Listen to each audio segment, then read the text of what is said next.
Morning, everyone. Welcome to DVAP CLE on emerging landlord-tenant issues during the COVID-19 pandemic. I'm Michelle Alden, the director of the Dallas Volunteer Attorney Program. Our speaker today will be Marianne Daniello with Legal Aid of Northwest Texas. She's a graduate of the SMU Dedman School of Law, and she joined LandWRIT in 2005 following Hurricane Katrina to help the evacuees at that point in a joint program with Legal Aid and DVAP.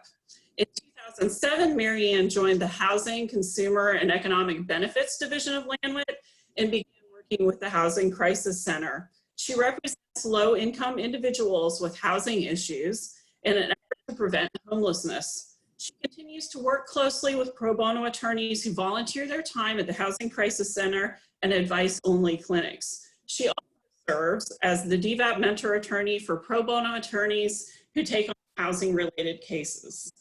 She will do her presentation and then accept some questions at the end. If you do have a question at the end, we ask you to please put that question into the chat box and Marianne will address your questions at the end. Welcome, Marianne. Thank you, Michelle, and for that kind introduction, and welcome everyone to this webinar. I'm going to go ahead and share my screen at the moment to put that up, so just bear with me. We've got that. And hopefully you are all now seeing my PowerPoint. Thank you for joining us. I am overwhelmed at the number of people that had an interest in this topic. I do want to state at the beginning, though, that please note that the information that I'm talking about, my background as a legal aid attorney, refers to residential tenancies. So I will not be speaking to commercial tenancies this morning. Additionally, Marianne? Yes? The audience is having issues seeing your PowerPoint. Okay. Have you shared that? Yes, I did. I believed I had shared the screen. I clicked on it. Are you seeing it now? You see the screen? Yes, everyone is good. Okay, wonderful. My apologies, folks. Still working with new Zoom technology for that. So as I was saying, I'll be speaking only to residential tenancies, and also the information contained in this presentation, I believe is accurate through today, but this is an evolving crisis, and I encourage you that if you are advising tenants or representing them, is to check not just the property code, but also to be checking with the Supreme Court orders, your local justice of the peace courts and county courts as well, and the county court orders, as things are changing quite rapidly.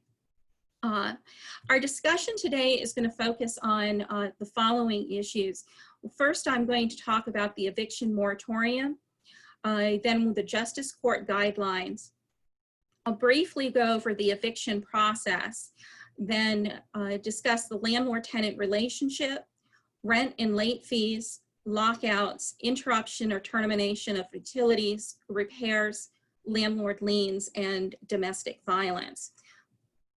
To begin, the Supreme Court emergency order regarding COVID-19, the most recent order was released on Monday, April 6th, and this order halts evictions for residential property through April 30th. So the deadlines are told until after April 30th. A writ of possession may not issue until after May 7th. And while new filings may be accepted, the issuance and service of citations may not occur until after April 30th. There is, however, an exception. There are two exceptions for evictions that may take place during this time. And those two exceptions are for physical harm and criminal activity. So an eviction that involves physical harm to the landlord, the landlord's employees, or other tenants, and or the criminal activity of the tenant or his or her guests may take place at this time. So I do want to note that there are those exceptions. Dallas County has issued an order, and the Dallas County order from Judge Clay Jenkins is the following: that due to the public health emergency, the Office of the Dallas County Judge hereby advises Dallas County Justice of the Peace to suspend eviction hearings and writs of possession for at least the next 60 days to prevent renters from being displaced. So Dallas County's eviction moratorium will last through May 18th. So we've got the Justice of the Peace Court temporary eviction guidelines. And those guidelines are, as I stated just a moment ago, that eviction case filings will be accepted, but not processed. And then they will be handled in conjunction with the rules set place by the Supreme Court and Office of Court Administration. No citations will issue in Dallas County until after May 18th, 2020. And no writs of possessions will issue in Dallas County until May 26th. There no hearings will occur again until after May 18th. So these are the issues that, these are the guidelines that are in place in Dallas County, and you see the state. They may be extended. We don't know, but as I stated, you wanted to keep abreast of the county, of both the statewide and county orders. Unless a case is designated as an essential matter, all in-person hearings in justice courts and trials are being rescheduled. However, I do advise you that if you have a case that is pending or has been scheduled, you do need to contact the court regarding any setting. They are having telephonic hearings. I do be a word to the wise though, you want to call them in the morning. A lot of the justice courts are operating on a reduced hour. Many of them are only open till 1 p.m. to answer questions. So you do want to check with the courts. Essential court matters that will be heard are writs of reentry, writs of restoration, repairs and remedy cases, emergency detention warrants, and criminal magistration. So those are the matters that the Justice Court will continue to hear at this time. Now, before we begin talking about evictions and any of the issues, whenever I give on regular DVAP clinics and primers with volunteer, I do facilitate a clinic at the Housing Crisis Center twice a month that volunteer attorneys are come in and volunteer and give on-the-spot advice and brief services to our tenants. And all of those volunteers will tell you that there's two essential questions that you need to ask anyone that is approaching you regarding landlord-tenant issues. And the very first one, before you get into what issue brought them to you, is does a landlord-tenant relationship exist? You need to do that analysis. If there's a written lease, then great. That relationship exists. The parties have agreed to enter into it. If there's an oral lease, you want to make sure that you understand the terms and conditions.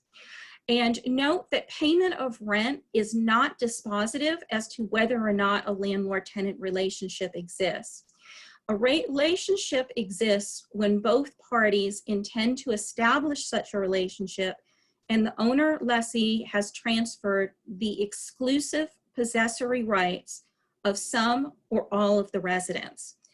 Courts evaluate this relationship as a question of fact, and they look to the interaction between the parties to determine whether or not a landlord-tenant relationship actually does exist. So you want to make sure that you do that analysis.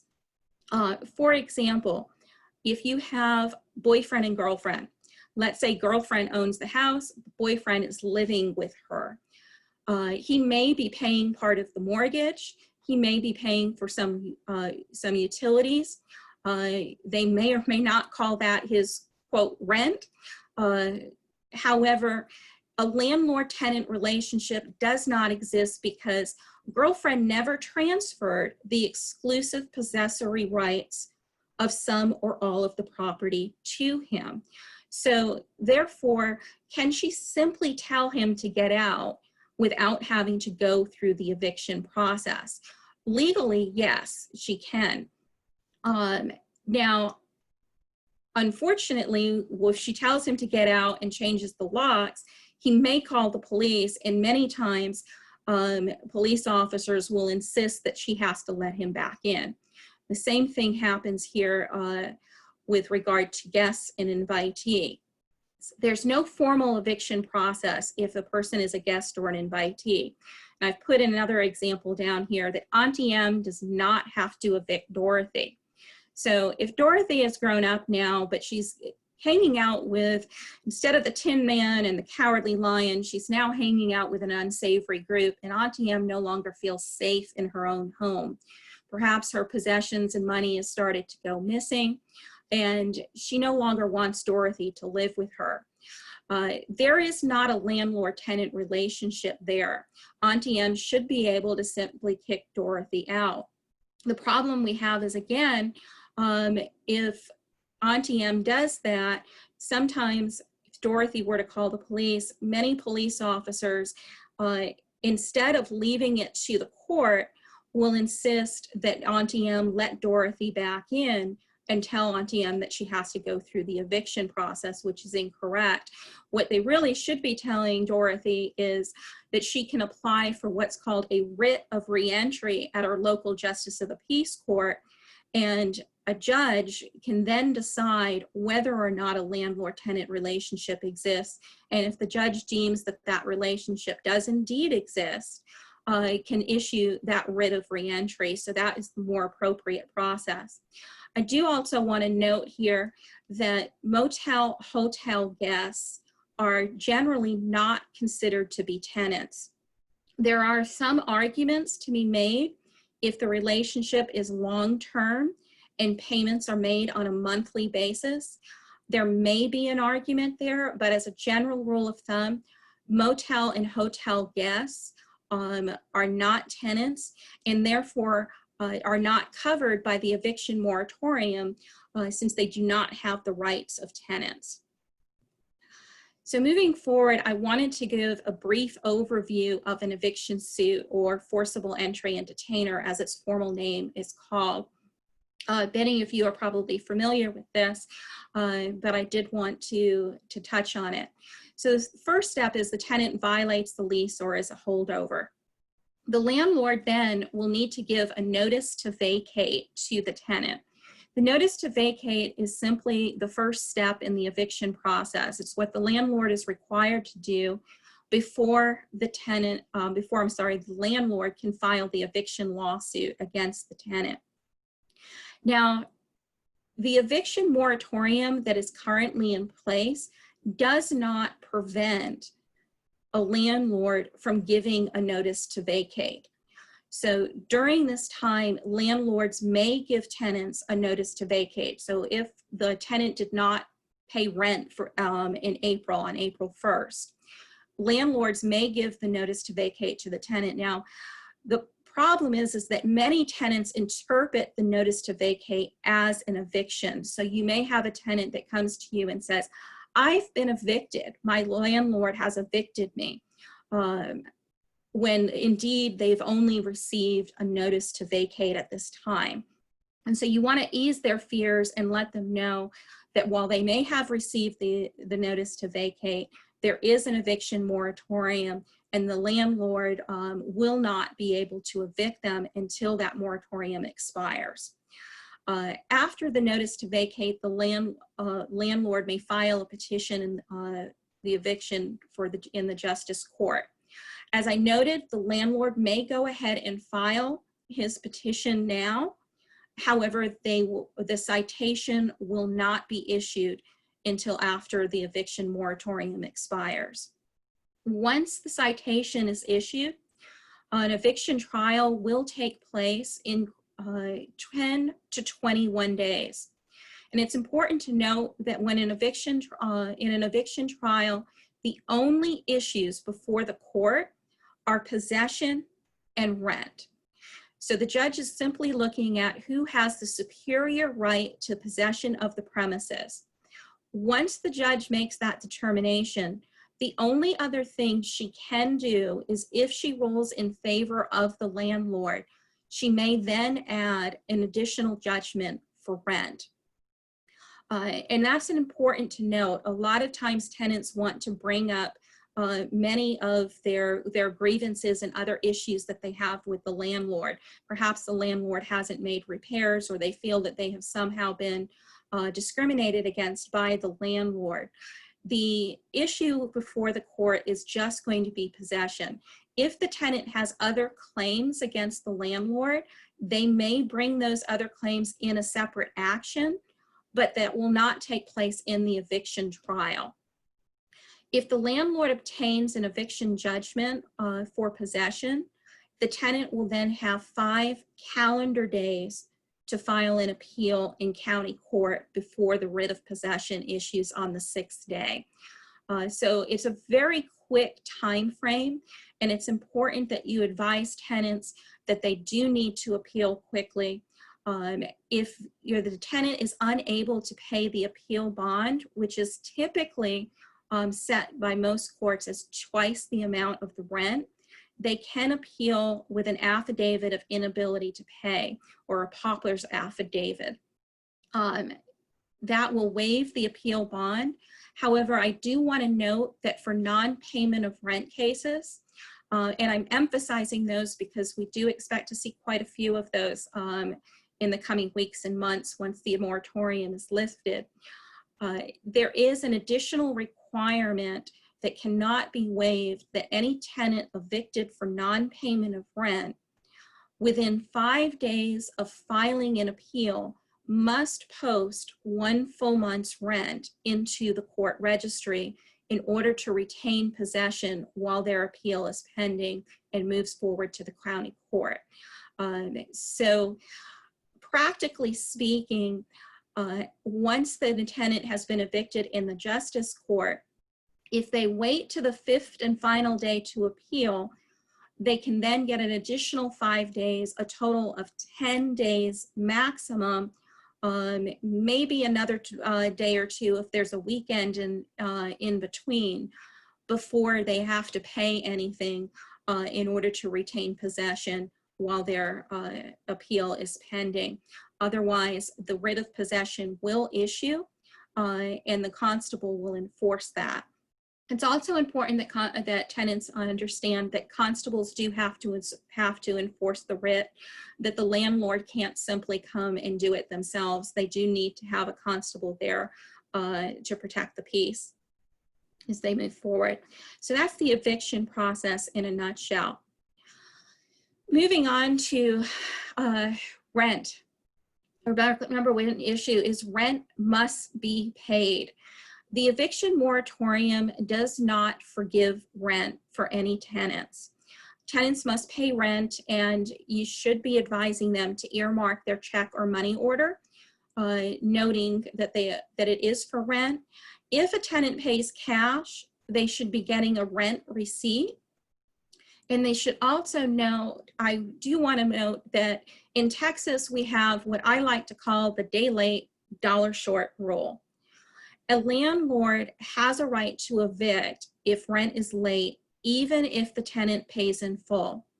It's also important to note that the only time a landlord must accept rent in Texas is when it is tendered in full and on time. And on time is defined as the rent due date. Many times I'll ask tenants, do you pay your rent on time? And the response that I'll get is, yes, I pay on the 3rd or I pay on the 5th every month. And that is often their grace period.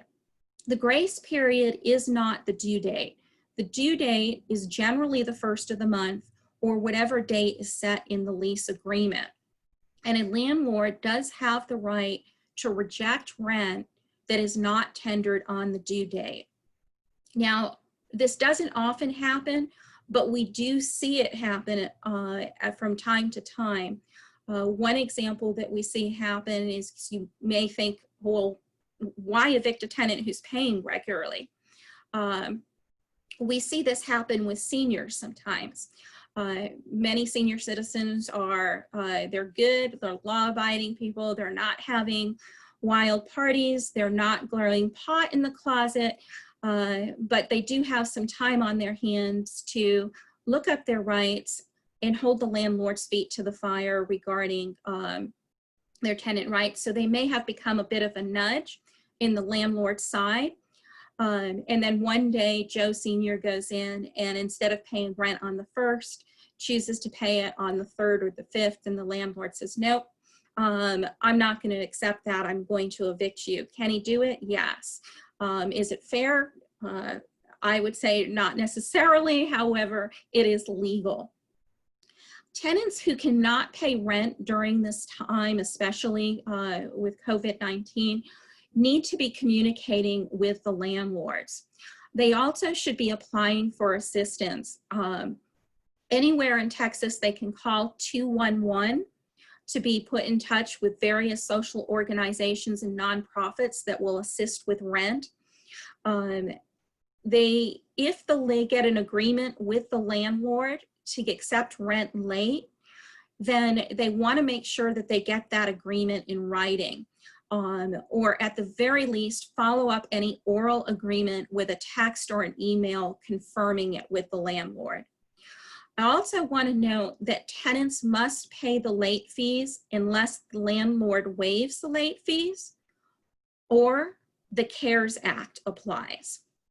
And my next slide, okay, I'm sorry, I'm going to move forward and then I'll go back again. I want to talk briefly about the CARES Act. The CARES Act is the Coronavirus Aid, Relief, and Economic Security Act.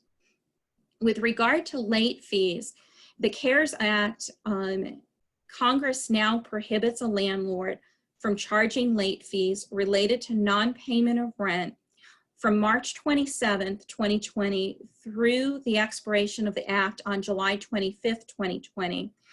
However, this only applies to housing programs that participate and are receiving federal funding. So this would be public housing, project-based Section 8, housing choice vouchers, the LIHTC program, which is the low income housing tax credit program, and then any properties that have federally backed mortgages, whether it's HUD, Fannie Mae, Freddie Mac. So if they've got a federally backed mortgage or they're a public housing system and receiving federal funds, they are prohibited at this time, regardless of the notation of what it says in the lease, of charging any late fees to tenants.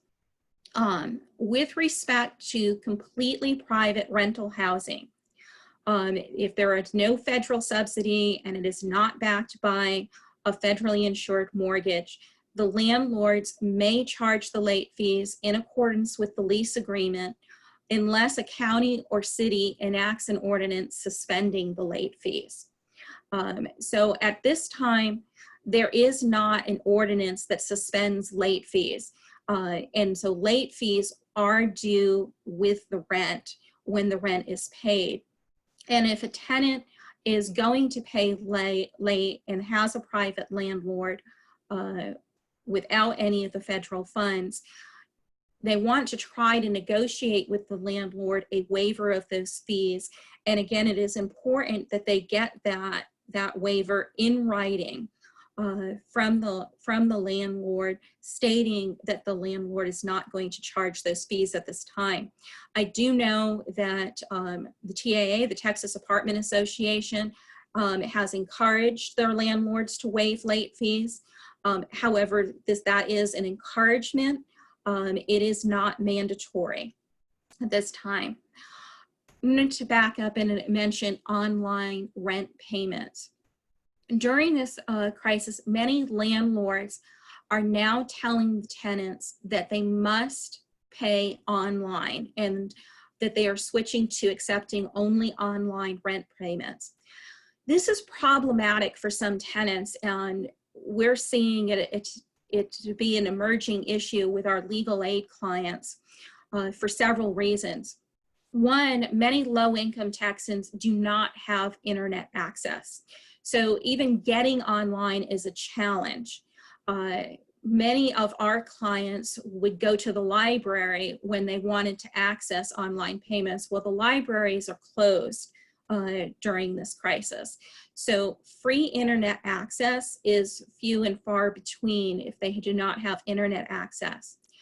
Also, there are a lot of low-income Texans who do not have a checking account or credit card to pay online. So paying online involves getting a prepaid card that they can then having to access the internet, and it takes several steps. Of course, they're going to have to leave shelter to go and get the prepaid cards and buy this, and then find a way to pay online. Additionally, we're finding that extra fees are being charged for paying online, either as a percentage of the payment or a flat fee. One of our attorneys recently took an application where the online fee for a credit card payment was $30. $30 is a significant amount for many low-income Texans to pay. So we are finding problems with that. And of course, their lease agreements do not state that online payment is required. So this has become an issue that we have with landlords, and landlords are saying, well, in the interest of safety, we want all payments online and we don't want people to use the Dropbox any longer. But for low-income Texans, this is a significant issue. I mentioned late fees. I did want to note that the most recent Dallas County order on April 6, 2020, Dallas County Judge Clay Jenkins issued the following: that landlords should cap late fees for delayed payment of rent at $15 per month. And I wanted to note that that language is directory, not mandatory. And so private landlords can still charge late fees for that. The next issue that we're beginning to see and anticipate seeing more of is lockouts. In order for a landlord to be able to legally permissible lockout, a tenant must be delinquent with rent.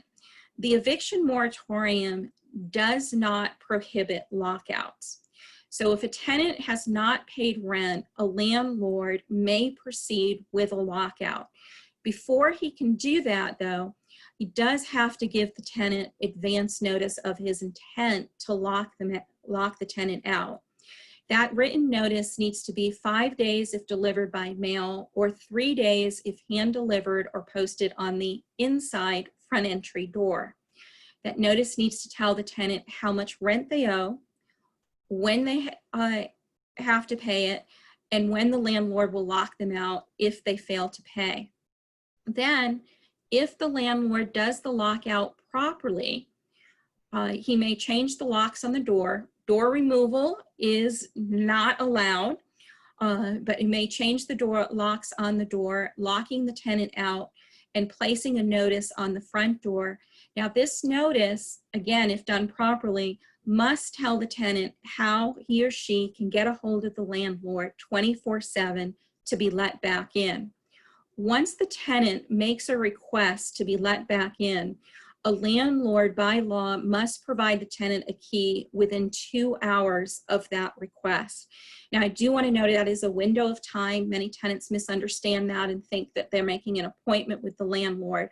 But if the landlord's on the property, he can show up in 5 minutes or 10 minutes, but the law does give him up to 2 hours. So it is a window of time in which the landlord has to come let the tenant back in.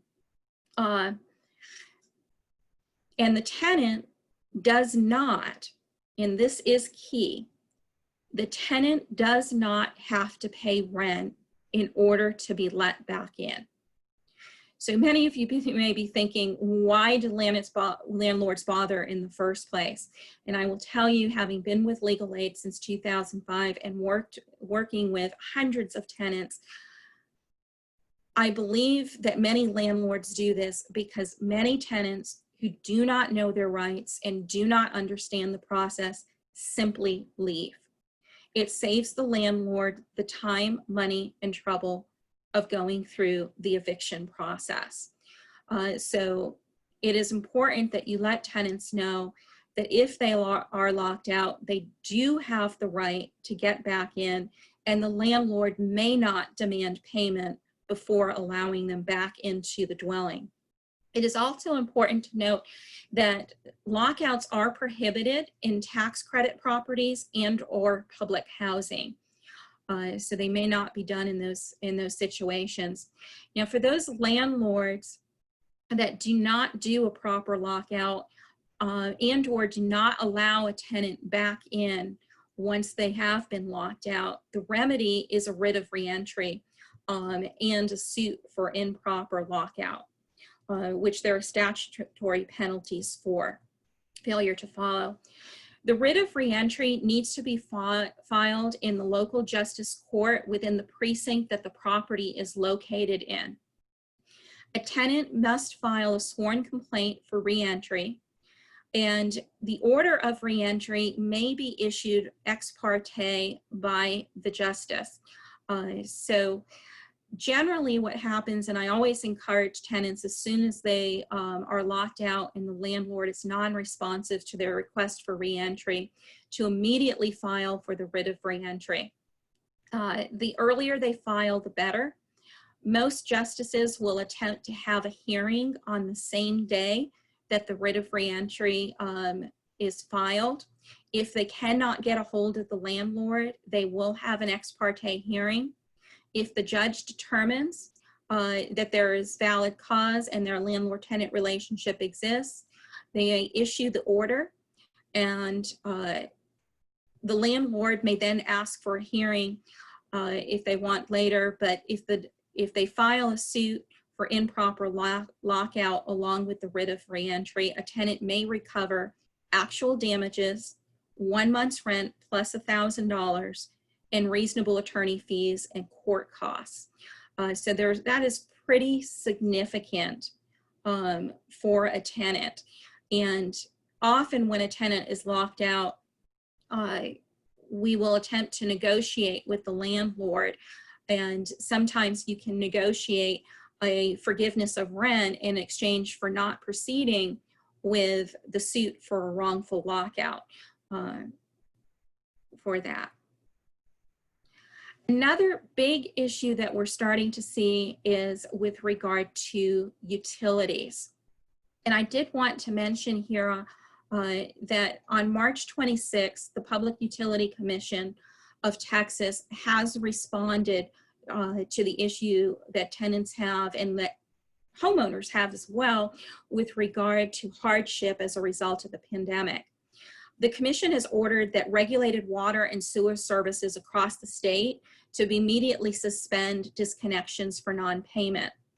It is also ordered that electricity providers outside the ERCOT grid to suspend disconnection for non-payment. However, retail electric providers in areas of the state that are open to competition, and Dallas is open to competition with regard to electric service,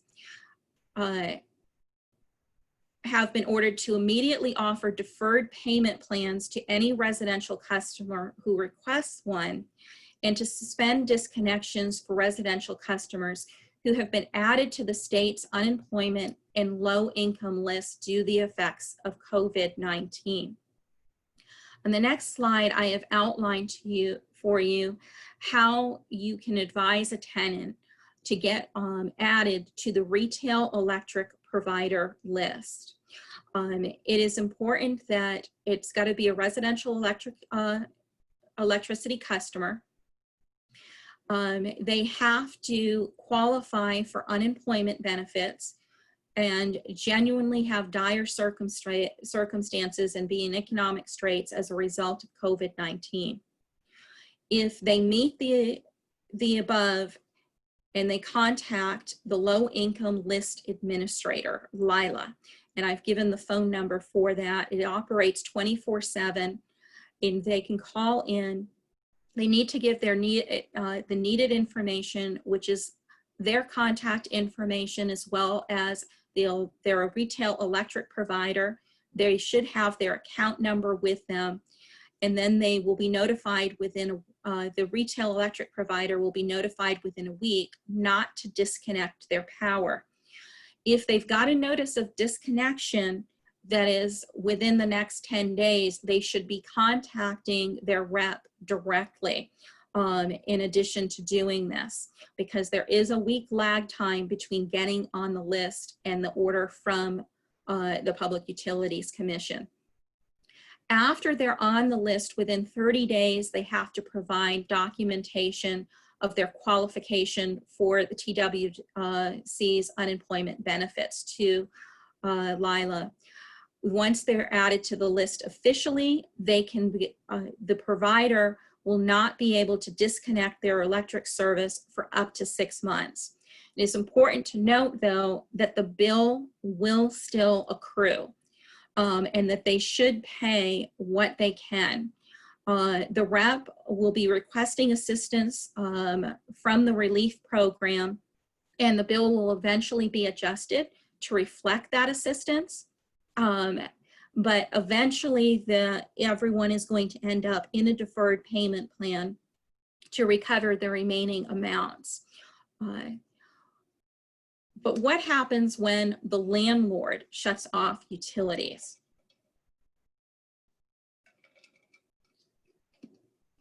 Generally speaking, a landlord may not cut off a tenant's utilities for any other reason than a bona fide repair or an emergency. This includes the non-payment of the utility bill or rent.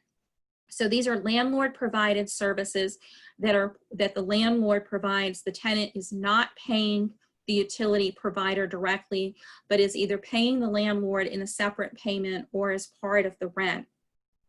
However, there is a provision in the property code that states if the written lease provides for it, then in some circumstances a disconnection or interruption may be allowable. However, it is subject to very specific requirements that are found in the Texas Property Code, and I've given you that section. It's been our experience, especially dealing with many low-income Texans, that a lot of landlords do not follow the provisions, and it's an extensive list of requirements that they must follow. They may not do any disconnection or interruption until after 12 days that the bill is past due. And there are additional requirements as to when they can do it. The weather they takes into, if there is a heat advisory, which we may have, we've been having some wild weather here, they may not shut it off. And if a tenant has, needs life-sustaining equipment that is connected to electricity, they need to make the landlord aware of that. We have some tenants who are on oxygen or have oxygen machines. They need to make the landlord aware of that, because landlords are then prohibited from any disconnection. If the landlord improperly disconnects the utility service, then the tenant wants to apply for a writ of restoration, which is very similar to the writ of re-entry and is the same process. They must file a sworn written complaint that specifically alleges the unlawful disconnection. And a judge may again issue the writ ex parte pending a final hearing. The writ will entitle the tenant to an immediate and temporary restoration of utility service. And the writ is should be enforced in the same manner that an eviction citation would be with the constable. A tenant who cannot afford the filing fees may file with a pauper's affidavit for the writ of restoration, as they can also do for a writ of re-entry. I do want to note that landlord liens are also not prohibited during the eviction moratorium, although they may be difficult for the landlord to actually execute. A landlord lien, if a tenant is delinquent in rent, in order for the landlord to have the right to exercise a lien, the lien provision must be in writing, so you must have a written lease. And that provision, to be valid, must be either in bold print or underlined. And the reason for this is that unlike a lockout, the landlord does not have to give any other notice of his intent to exercise a landlord's lien once the tenant is late on rent. However, his entry does need to be peaceable. The landlord may not take anything and everything of the tenant. There is exempt property. Examples of exempt property that the landlord may not take are food, clothing, medications, school supplies, and work tools are just some of the examples. They also must leave a required number of beds, a dining room table they may not take. But I should note that it does need to be a peaceable entry. And while people are sheltered in place, generally when landlords exercise liens, they wait for tenants to be absent from the property, and then they enter in their absence. If a landlord is coming in to take the property and a tenant objects, the tenant may call the police. They may intervene and prevent the property from being taken. But if property is taken, or if the tenant does leave the residence to go get groceries or any other essential errands and comes back and finds that their items are gone, unless the landlord has taken exempt property, in order to get those items back, the tenant does need to pay the rent. And that's how they get their property back. If they don't pay, the landlord may eventually sell the property at an auction to recover the rent amount. Again, this is prohibited in tax credit properties and in public housing, but in private housing, it may take place, and there is no prohibition in the eviction moratorium that prevents landlords from exercising landlord liens. Another issue that we want to talk about is repairs, and we've begun to see this as another emerging issue with legal aid applications. And I wanted to note that the Dallas County order defines essential business and critical trade. Plumbers, electricians, exterminators, janitors, lawn care services, pool cleaners, maintenance and security, and other service providers who provide services that are necessary to maintaining the safety, sanitation, and essential operations of residences. These involve critical trade and essential businesses. That being said, what we have found is that many landlords are currently only making what they consider to be essential and necessary or emergency repairs. However, essential and necessary and emergency repairs has yet to be defined by law and varies from landlord to landlord. One example is we had a tenant call in who had a rat and roach infestation, and the landlord informed that tenant that they were only doing exterior extermination, but not interior extermination. And they did not consider a current and ongoing infestation of rats and roaches as an emergency repair. Of course, we disagreed, and that landlord relented after a call from a legal aid attorney. Another situation that we recently had is we had a tenant who has been living in her unit for the past 8 months. She has 2 bathrooms, one of which has been repaired 5 times in the past 8 months. Well, this week, her second bathroom is now inoperable.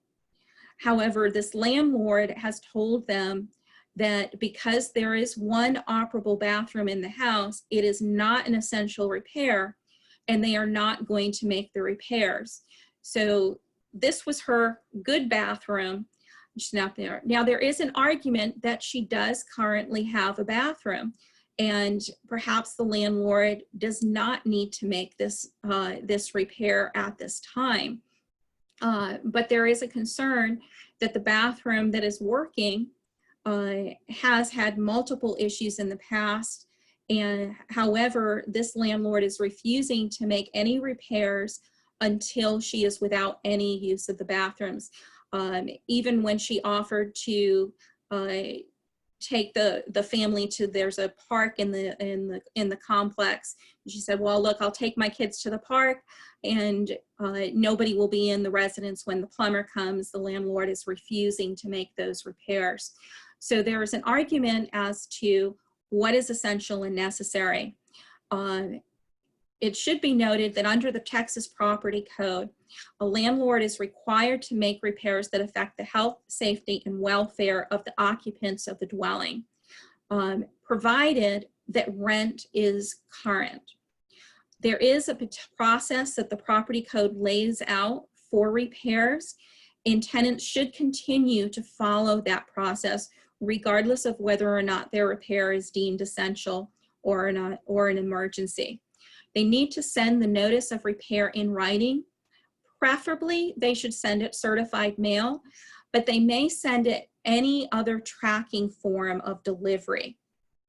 If they don't use a tracking form that the post office or a private delivery service uses, then after they make a request and wait 7 to 10 days, they will have to make a second request before their remedies are triggered. So by sending it certified mail or via another tracking method of delivery, it shortens the time that they have to wait before they can exercise one of their remedies. There are two primary remedies that the tenant has: is lease termination. It's a unilateral lease termination in which the tenant can terminate the lease and vacate the premises. With shelter-in-place orders, many tenants are not going to want to exercise this option at this time. The other option is to file a writ of repair. And the writ of repair process is very similar to filing a writ of reentry that they can, or a writ of restoration. However, the time frame does take longer. They will have to wait for a hearing to be set by the justice of the peace. But once that hearing is set, they can then make their case to the judge for the repair, and the judge can determine whether or not this is an essential and necessary or an emergency repair. So tenants do have the right to go through the repair process and request a writ of repair. The Property Code does, in limited circumstances, provide for a repair and deduct provision. This is often too complicated for tenants to do on their own. It is in a very strict set of circumstances, usually involving sewage and or a code violation. And there's a process that they have to follow that generally takes longer than filing for the writ of repair in the justice court. If you're going to advise a tenant to do repair and deduct, I strongly recommend that you assist them with that process. The reason is that I can tell you the exact number of tenants I have seen do this process correctly in my time with legal aid, because unfortunately that number is 0. I have yet to see a tenant on their own correctly follow through the repair and deduct process as outlined in the Texas Property Code. And generally what happens is the tenant ends up paying for the repair and owing the rent. So be very careful with that particular remedy. I did want to note that we are also regrettably during this time seeing an increase in family violence. And as we shelter in place. If someone is a victim of family violence or stalking, that is a defense to an eviction for criminal activity. Many times landlords will attempt to evict a tenant who is a victim of family violence or domestic violence because the police have been called. and there was a police presence or a disturbance. A landlord may not evict or penalize a tenant for the presence of police or emergency assistance at the residence due to family violence. I also want to note that one of the remedies here is, while a tenant may terminate for family violence, as we shelter in place, termination may not be the route that that tenant wants to go. And you may want to look at getting a protective order. At Legal Aid, we usually refer these cases to our family law division, who attempt to get a protective order with a kick-out provision. Pro se applicants can go to the district attorney's office for assistance to get a protective order with a kick-out provision that kicks out the batterer. If they do choose to terminate for family violence, they must provide the landlord a copy of either a temporary injunction, a protective order, or documentation of the violence against the tenant or occupant from a licensed healthcare services provider, mental health provider, or an advocate as defined by section 93.001 of the Family Code, who assisted the victim in order to have the right to terminate. If the batterer is in the household, they may terminate immediately. If the batterer is outside of the household and is not a co-tenant or occupant, then they do have to give a 30-day notice and then vacate the premises. So at this time, we're finding that we're going for more protective orders as opposed to terminating for family violence with regard to landlord-tenant relationships, as people do need to shelter in place. And finally, I'd like to take some questions. I know we only have about 8 minutes left to our CLE. I will try to take as many questions as possible, but the final slide does have my name and contact information. And if we don't get to your question, please feel free to email me, and I will be, I don't know where that, my screen just went blank, I'm sorry. I did not stop sharing. If your screen went blank, let me give you my email address. It is Daniello M, DANIELLOM at LANWT for Legal Aid of Northwest Texas.org. And so please feel free to email me any questions that we do not get to. We have a couple questions from the audience, Marianne. Okay. So I can go ahead and read those off to you, and you can answer as many until your time is up. So one is, what's an example of a leasee transferring some or all exclusive possessory rights to another person who is not a part of the lease agreement? Okay. Of a leasee transferring it? Correct. You mean like a sub rental? I would assume. Unless they're subleasing, that would be an example of transfer of the leasee transferring it as opposed to the lessor. And many sub rentals are prohibited specifically by lease contracts. If there is a written lease contract, it is very rare that a tenant is allowed to sublease, but that would be an example of the transfer of the exclusive rights and possessions if they were to sublease the premises. Okay, great. Another one is, what rights do immune compromised tenants have new occupants placed in their unit during the COVID-19 situation? To have new occupants placed in their unit? Yes, specifically immunocompromised. Okay. Well, generally, when you have a lease agreement, the lease agreement states who the tenant and the occupants and co-tenants are, and the landlord cannot arbitrarily add a new tenant into the premises. So I'm not sure where that would come into play, because I haven't heard of a landlord actually adding an occupant or tenant in that situation. I'm not sure I understand the question clearly, but I haven't heard of any situations where landlords will add an additional occupant for it. Unfortunately, this area of law has not been well developed, and if you're talking about co-tenants where one tenant is immune compromised, I am hearing about some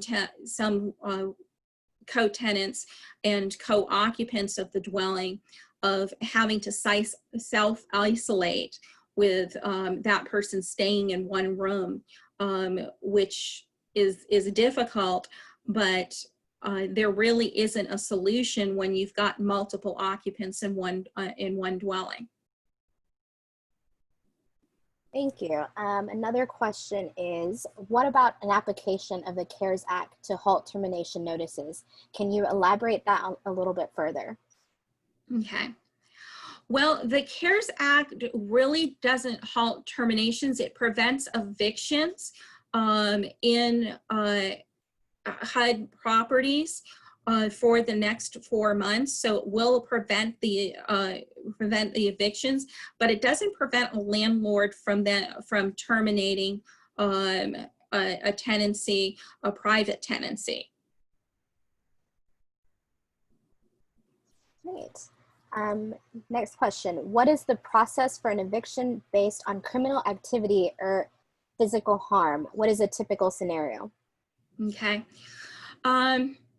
A typical scenario would be, unfortunately, the domestic violence example. Often they characterize that as criminal activity. If the tenant or their guest vandalize the property, we often see that as criminal activity. If the tenant is involved in drug activity on the property, whether they're using drugs or participating in selling drugs on the property, or an example is, growing marijuana or something on the property or balcony, we have seen that. Those are all examples of criminal activity. A fight that breaks out on the property between the tenant and his or her guest is another example of criminal activity.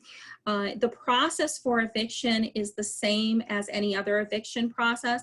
You just need to make the justice court aware when the eviction is being filed that it is for criminal activity, and that is a determination and question of fact for the judge to determine first whether or not there's evidence to hear the case, and then whether or not criminal activity has indeed taken place and to evict the tenant. So that would be, those are examples of criminal activity. And would said criminal activity be a breach of the lease? Yes, yes. The criminal activity on the property is a breach of a lease agreement, whether that lease agreement is oral or written. In written leases, there's often a specific provision prohibiting criminal activity. However, just simply because an oral lease exists and there is not a written lease, that does not mean that criminal activity can take place on the premises. Great, thank you. We are at time, so go ahead and let you wrap up, Marianne, as well as your contact information for further questions. Okay, hopefully you are seeing my screen now. It is up, it went black for a moment, but hopefully you all are seeing it with my contact information. I see we've got quite a few more questions than we have time for, and I do regret that. I do have another meeting immediately following this, or I would stay on the line. Again, if you cannot see my contact information, I will give you my email address. It's DANIELLOM at LANWT for Legal Aid of Northwest Texas.org. Please feel free to email me. I will get back to you. It may take me a little bit of time to get through all of the emails, so please be patient. It may take me 24 or 48 hours to get through the emails, but I will respond. Thank you all for your time today, and have a great rest of the day. Stay healthy and stay well.